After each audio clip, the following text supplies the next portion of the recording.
एक बार की बात है, किसी गांव में सोनिया नाम की लड़की अपनी माँ रश्मि के साथ रहती थी। वो लोग बहुत गरीब थे। सोनिया जब 5 वर्ष की थी तभी उसके पिता की मृत्यु हो गई थी। रश्मि सोनिया को बहुत मुश्किलों के साथ पाल रही थी। रश्मि लोगों के घरों में काम करती थी और वो जो भी पैसे कमाती थी उसी से अपना घर चलाती थी।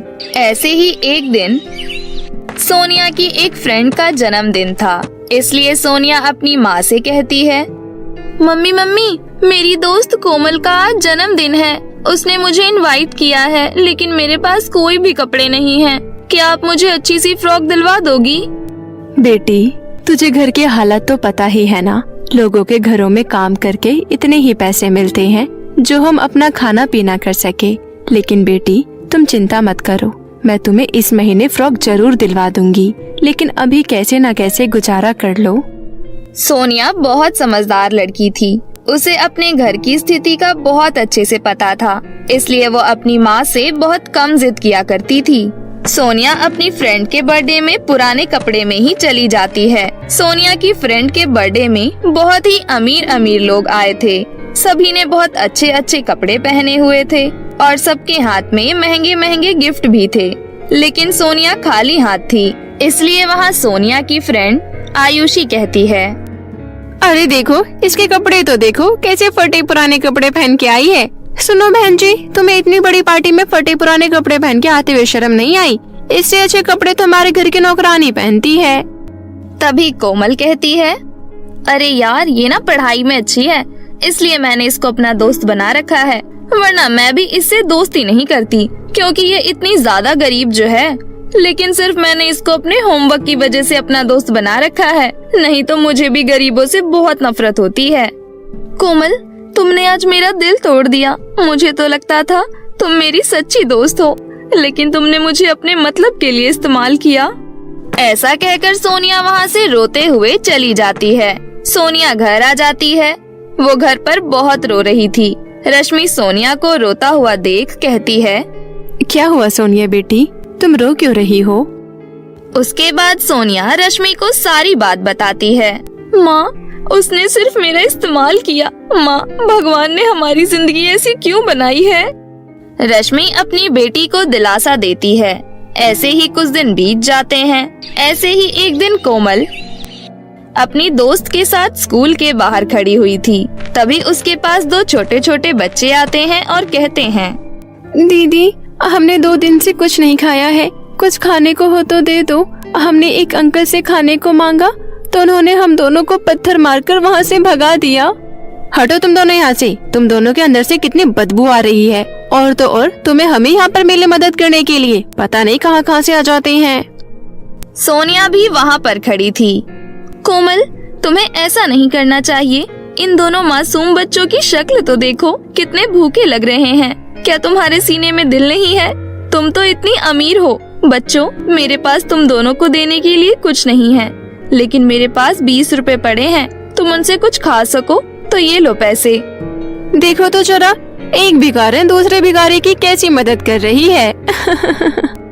ऐसे ही सब सोनिया का मजाक उड़ाते थे, लेकिन सोनिया को उन सब की बातों से कोई फर्क नहीं पड़ता था। सोनिया बच्चों की मदद करके आगे बढ़ती है।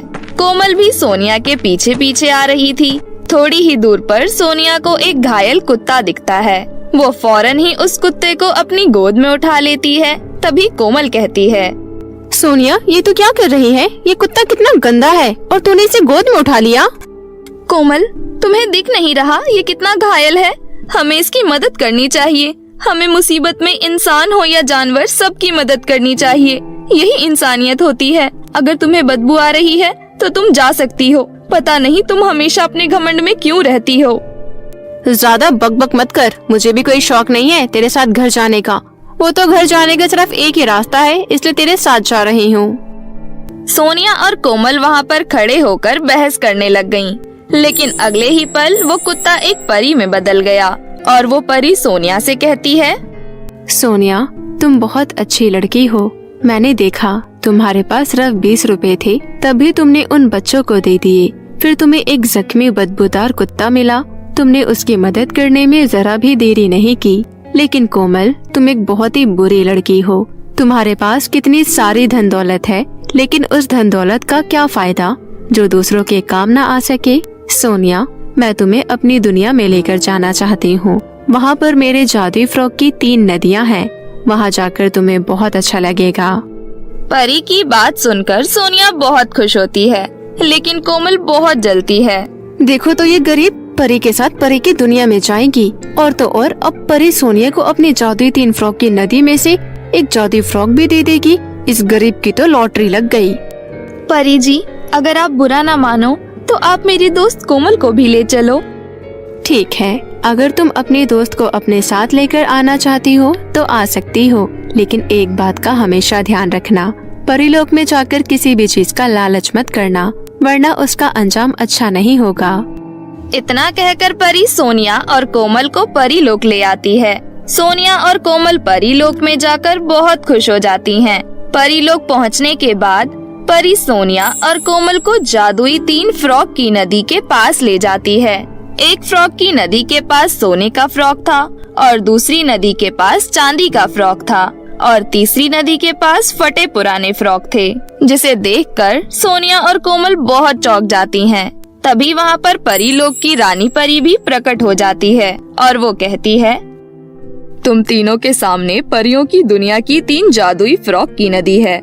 अगर तुम तीसरी फ्रॉक की नदी से फ्रॉक लेकर पहनती हो तो तुम एक ऐसी दुनिया में पहुंच जाओगी जहां पर लोगों को मदद की जरूरत है, लेकिन तुम्हें मदद करने के लिए बदले में कुछ नहीं मिलेगा। और अगर तुम जादुई सोने की नदी से फ्रॉक लेकर पहनती हो तो उससे तुम्हें बहुत सारी धन दौलत मिलेगी। अब तुम्हारे हाथ में है, तुम कौन सी नदी से फ्रॉक लेकर पहनोगी। मुझे तीसरी फ्रॉक की नदी से ही फ्रॉक चाहिए, ताकि मैं लोगों की मदद कर सकूं। मुझे धन दौलत का लालच नहीं है, मेरे पास जो भी है मैं उसी में खुश हूँ। सोनिया, तू हमेशा बेवकूफ रहेगी। तू कितनी गरीब है, फिर भी तू लोगों की भलाई के बारे में सोच रही है। तू जैसा पागल मैंने आज तक नहीं देखा। मेरे पास तो इतनी सारी धन दौलत है, फिर भी मुझे धन ही चाहिए। परी जी, मुझे सोने की नदी में से सोने की फ्रॉक चाहिए, ताकि मैं बहुत ज्यादा अमीर हो जाऊं। सोनिया के कहे अनुसार परी सोनिया को तीसरे नदी में से फटी पुरानी फ्रॉक दे देती है और कोमल को सोने की नदी में से सोने की फ्रॉक। सोनिया फटी पुरानी फ्रॉक पहनते के साथ ही बहुत सुंदर हो जाती है और उसके सामने बहुत सारी धन दौलत प्रकट हो जाती है। पर जैसे ही कोमल वो सोने की फ्रॉक पहनती है तो वैसे ही वो बहुत बदसूरत हो जाती है। तभी परी कहती है, तुम जानती हो तुम इतनी बदसूरत क्यों हो गई? क्योंकि तुमने धन दौलत का लालच किया, और तो और मैंने तुम्हें पृथ्वी पर ही बता दिया था कि परीलोक में जाकर लालच मत करना, नहीं तो उसका फल अच्छा नहीं होगा। अपनी दोस्त को देखो, वो कभी भी लालच नहीं करती। परी जी, मैं आपके सामने हाथ जोड़ती हूँ, आप मेरी सहेली को पहले जैसा कर दो। ये मेरी दोस्त है और मैं इसको ऐसी हालत में नहीं देख सकती। अगर आप चाहो तो आप मुझे अपनी सारी दी हुई चीजें मुझसे वापस ले लो, लेकिन मेरी दोस्त को पहले जैसा कर दो। सोनिया, तुम कितनी अच्छी हो। मैंने तुम्हारे साथ कितना बुरा किया, तुम्हारी गरीबी का मजाक उड़ाया, लेकिन तुमने फिर भी मेरा भला ही चाहा। आज मुझे समझ आ गया कि दोस्ती क्या होती है। मुझे दोस्ती का मतलब समझ में आ गया। सोनिया, हो सके तो मुझे माफ कर देना। कोमल सोनिया से सच्चे दिल से माफी मांग रही थी, इसलिए परी फिर से कोमल को पहले जैसा कर देती है। सोनिया और कोमल परी की दुनिया से घर वापस आ जाती हैं और पृथ्वी लोक पर आकर एक साथ हंसी खुशी रहने लगती हैं। सोनिया भी अब बहुत ज्यादा अमीर हो चुकी थी। वो अपने साथ साथ और भी लोगों की मदद करती है। अब उसके पास किसी भी चीज की कमी नहीं थी। वो अपनी माँ के साथ हंसी खुशी अपना जीवन व्यतीत करने लगती है। ये कहानी एक व्यापारी के घर जन्मी प्यारी सी लड़की रागिनी की है, जिसके पास धन दौलत तो सब कुछ था, बस कमी थी तो सिर्फ माँ की ममता की। रागिनी की सौतेली माँ कमला उसे बिल्कुल भी प्यार नहीं करती थी। एक दिन की बात है, आईने के सामने बैठने से तेरा रंग रूप नहीं बदल जाएगा, रहेगी तो तू काली बदसूरत ही। माँ, मैं सुंदर नहीं हूँ तो क्या हुआ? क्या मुझे सजने संवरने का हक नहीं? तू जितना भी लीपा पोती कर ले, लेकिन मेरी बेटी चंपा की सुंदरता का मुकाबला कभी नहीं कर पाएगी। तभी लंबे सफर की यात्रा तय कर व्यापारी किशोर लाल घर में दाखिल हुआ। अरे क्या बातें हो रही है माँ बेटी के बीच में। अरे आप आ गए, आपने आने की खबर तक नहीं दी।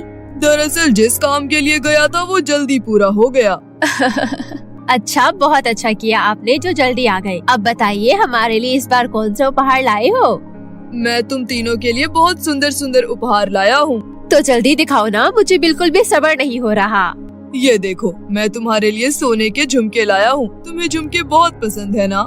अरे वाह, ये झुमके तो बहुत ही खूबसूरत है। इतने में चंपा भी दौड़ते हुए कमरे से बाहर आ गई। और मेरे लिए क्या लेकर आई है पिताजी? चंपा बेटी, मैं तुम्हारे लिए चांदी की पायल लेकर आया हूँ।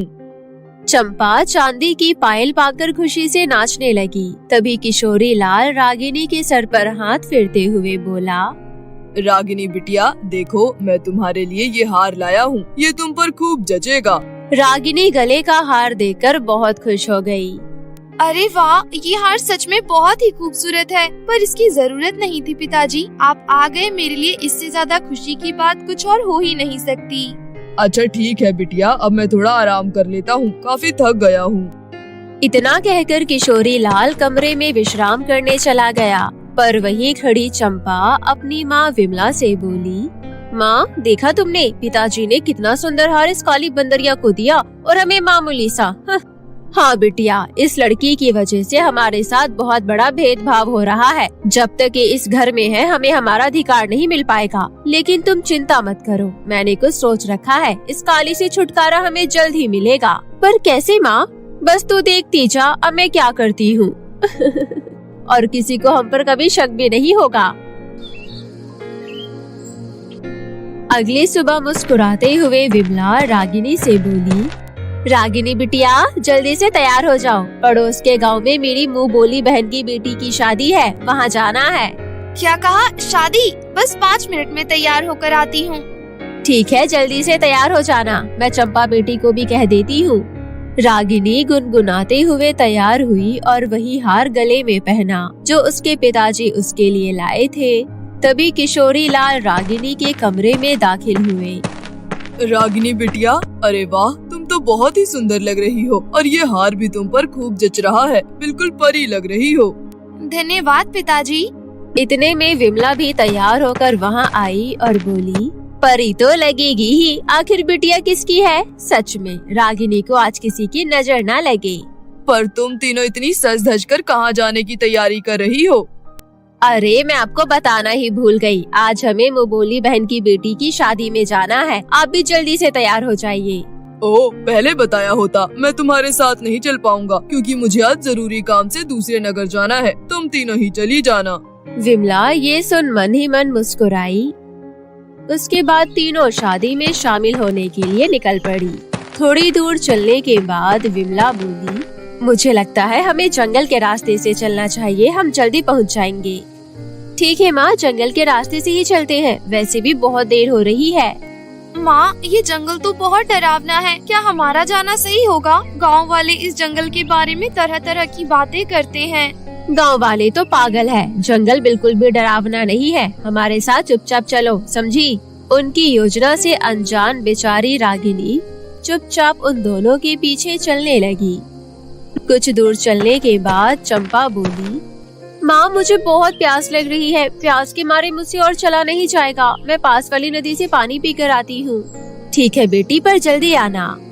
काफी देर बाद जब चंपा वापस नहीं लौटी तब विमला बोली, अरे चंपा बेटी कहाँ रह गई? अभी तक आई नहीं, मुझे चिंता हो रही है, मैं अपनी बेटी को देखकर आती हूँ, तब तक तुम यहीं खड़ी रहना, यहाँ से हिलना मत, समझी? पर माँ, मुझे जंगल में वैसे ही बहुत डर लग रहा है, मुझे अकेले छोड़कर मत जाओ। मैं अपनी बेटी को ढूंढने जा रही हूँ, पता नहीं कहाँ रह गई। अगर तुम्हारे पिताजी को पता चल गया तो मुझ पर बहुत गुस्सा करेंगे। तुम चुपचाप यहीं खड़ी रहना जब तक मैं लौट कर नहीं आती, समझी? ये बोलकर विमला भी वहाँ से चली गई। बेचारी रागिनी जंगल के बीचों बीच खड़ी बहुत डरी हुई थी। थोड़ी देर बाद शाम हो गई, लेकिन दोनों वापस लौटकर नहीं आई। अब धीरे धीरे चारों तरफ अंधेरा फैल गया। ये देख रागिनी जोर जोर से रोने लगी कि तभी उसे जंगल में डरावनी आवाजें सुनाई देने लगी, जिससे वो और भी ज्यादा डर गई। मुझे कैसे भी करके जंगल से बाहर निकलना होगा, नहीं तो जंगली जानवर मुझे खा जाएंगे। ये कहते हुए रागिनी सरपट दौड़ने लगी, लेकिन उसे जंगल से बाहर जाने का रास्ता नहीं मिला और वो जंगल में भटक गई।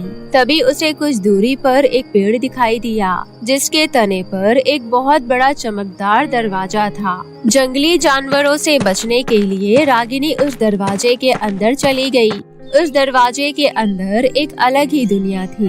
वहाँ चारों तरफ सुंदर सुंदर फूल खिले हुए थे। पेड़ पौधे, रंग बिरंगी तितलियाँ और पक्षियों को देखकर रागिनी बहुत हैरान हो गई। अरे ये मैं कहाँ आ गई? इतनी सुंदर जगह तो मैंने पहले कभी नहीं देखी। ये कहते हुए रागिनी चारों तरफ देखने लगी।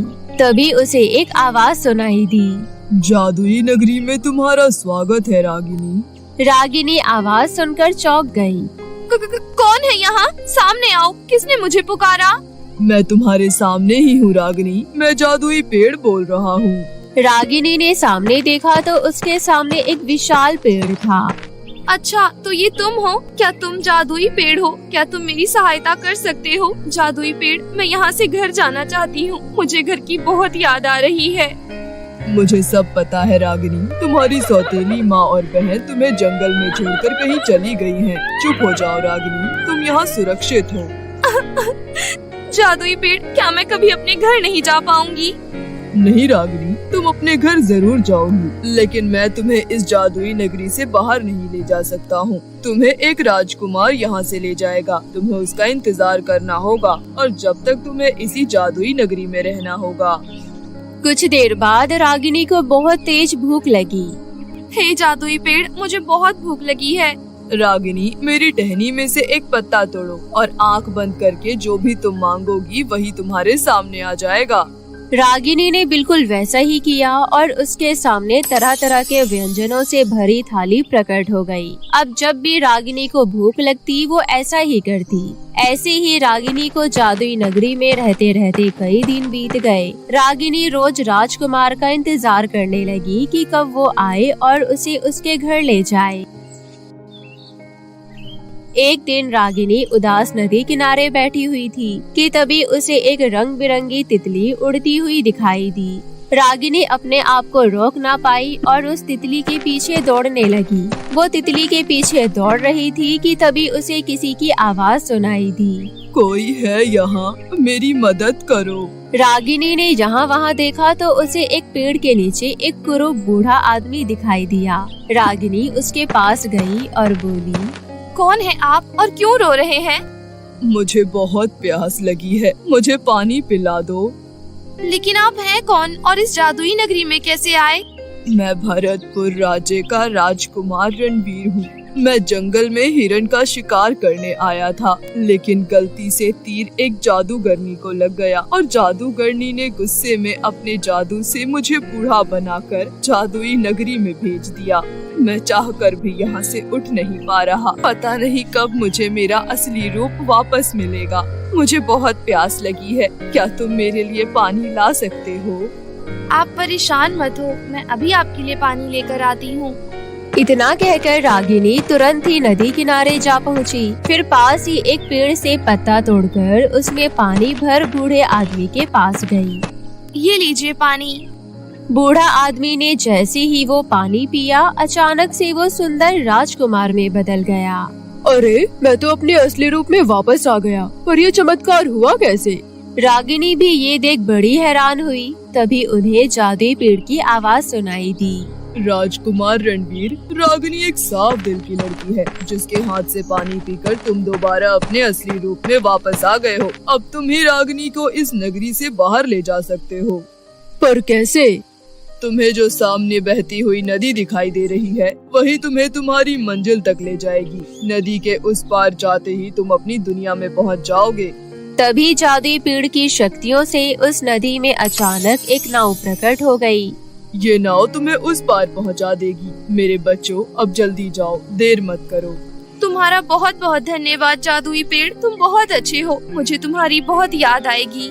जब भी तुम्हें मेरी याद आए रागिनी, मुझे मन में बस एक बार याद कर लेना। मैं तुम्हारे सामने प्रकट हो जाऊंगा, लेकिन कभी भी किसी को मेरे बारे में मत बताना। ठीक है, मैं वादा करती हूँ। ना ही मैं तुम्हारे बारे में किसी को बताऊंगी, ना ही इस जादुई नगरी के बारे में। इतना कहकर रागिनी उदास होते हुए जादुई पेड़ से विदा लेकर राजकुमार रणवीर के साथ नाव में बैठ गई और कुछ समय बाद वो दोनों गांव जा पहुँचे। फिर राजकुमार रणवीर रागिनी को लेकर उसके घर गया। तभी किशोरी लाल आंगन में बिछी चारपाई में उदास बैठा हुआ था। जब उसने रागिनी को आते हुए देखा तो खुशी से दौड़कर उसे गले लगाते हुए बोला, अरे बिटिया, तुम आ गई। कहाँ चली गई थी तुम? जंगल में अपनी माँ और बहन को छोड़कर मैंने तुम्हें कितना ढूंढा। रागिनी को सही सलामत देख विमला और चंपा हैरान हो गयी। अरे माँ, ये वापस कैसे आ गई? अब ये पिताजी को सब कुछ बता देगी कि हम दोनों इसे जंगल में छोड़कर आए थे। अगर रागिनी ने सच बता दिया तो तेरे पिता तो हमें घर से धक्के मारकर निकाल देंगे। फिर हम कहाँ जाएंगे? विमला और चंपा दोनों बहुत डर गई थी। तभी रागिनी बोली, मुझे माफ कर दीजिए पिताजी, मैं डर के मारे जंगल में आगे निकल गई थी और मैं जंगल से बाहर निकल ही नहीं पाई। लेकिन जंगल से इन राजकुमार ने मुझे बाहर निकाला और यहाँ आपके पास लेकर आ गए। ये सब बातें उसके सौतेली माँ और बहन सुन रही थी और उन्हें अपनी गलती का एहसास हुआ। फिर वो दोनों रागिनी से माफी मांगते हुए बोली, हमें माफ कर दो रागिनी, हमने तुम्हारे साथ बहुत गलत किया। तुम सच में बहुत अच्छी हो। अगर आज तुमने सच बता दिया होता तो हम घर से बेघर हो जाते। आप दोनों को अपनी गलती का एहसास हो गया, मेरे लिए इतना ही काफी है। आप दोनों चिंता मत करो, मैं पिताजी से कुछ नहीं बताऊंगी। मुझे आप दोनों से कोई शिकायत नहीं है। रागिनी की बात सुन विमला ने उसे गले से लगा लिया। तभी राजकुमार रणवीर ने किशोरी लाल से कहा, बुरा न माने तो आपसे मैं एक बात कहना चाहता हूँ। हाँ बोलिए राजकुमार, आपकी क्या आज्ञा है? आपने मेरी सबसे लाडली बेटी की जान बचाई है।